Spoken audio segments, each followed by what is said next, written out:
Joe Biden has had a shocking week. Despite the Democrats trying to keep Joe Biden out of the spotlight since the beginning of the year, the President of the United States has still managed to humiliate himself through a series of gaffes just in the past week. Sky News All Stars James Morrow, James Macpherson and Douglas Murray reveal the true extent of Biden's gaffe-filled public appearances and analyse the effect of these on his hopes for re-election.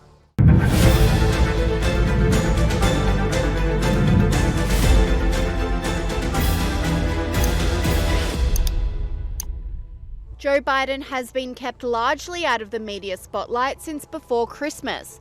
But not even the powerful Democrats can keep the president's mouth shut entirely. The few appearances Joe Biden does make are replete with gaffes, word stumbles and mumbles, which aren't helping his attempt to look like a competent presidential nominee. Sky News All-Star James Morrow revealed concerning random screams and then whispers from Joe Biden during one of his speeches last week. Do you get the sense that he's just playing this up, that he thinks this is some kind of nightclub act? I mean, Shecky Biden, the laugh-a-minute demented president, come see him tonight. Oh, yeah, by the way, also, of course, in the speech, there was the usual random screaming. Cost $10 to make it. $10 to make it. $10 to make it! The sea was angry that day, my friends.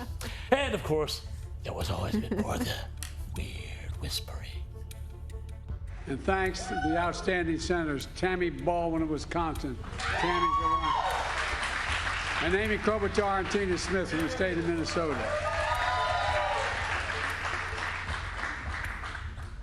If I have all three of them on my side, I don't worry about anything.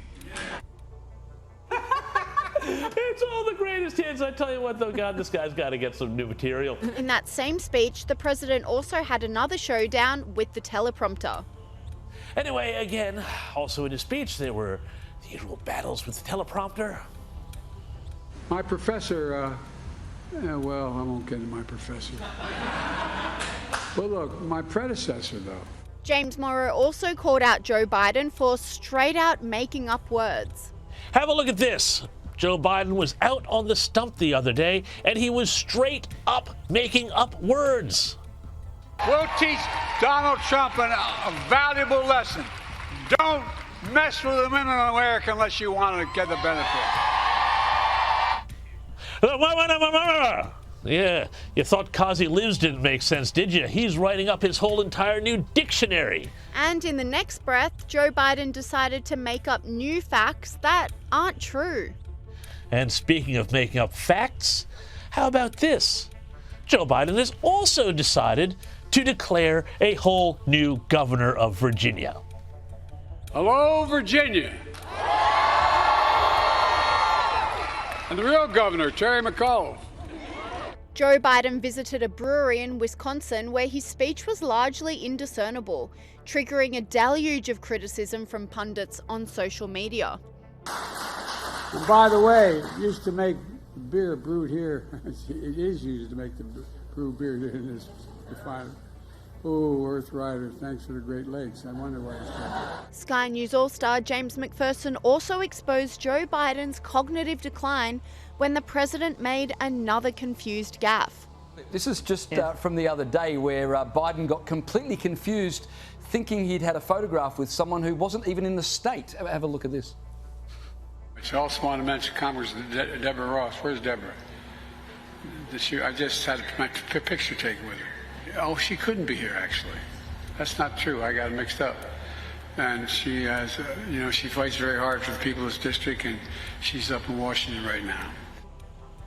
Now, I still can't believe they would put Biden up as the nominee from the Democrats. And all of these gaffes have made Joe Biden the laughingstock of America. Listen, first of all, I have a little embarrassment knowing that other countries are laughing at the president we have now. Joe Biden's worsening stumbles and cognitive decline is causing a lot of nervousness and anxiety in the Democrat camp, says Sky News All-Star Douglas Murray. The Democrats basically incredibly fearful about running Joe Biden, but don't know what else to do. Their one hope, it seems, is that the one person who Joe Biden can still defeat would be Donald Trump because of Donald Trump's disapproval ratings among independents. However, for Republicans, it's a different matter. And my view is that for Republicans, this presents several very, very considerable problems as well as opportunities. Sky News All-Star Kristen Tate agrees, saying Joe Biden is polling pathetically with the base, which could force him to step aside before voting even begins. The much more interesting question is who will be the Democratic nominee, because there are lots of whispers around that at the last minute, Joe Biden might step aside. He's quite old. He's got all these scandals piling up with his son, Hunter Biden, and he's polling really pathetically with his base. Right now, national polls are showing him and Donald Trump pretty much tied. So things are looking bad for Biden, and that's actually the side of the aisle where I think things could get a little more interesting.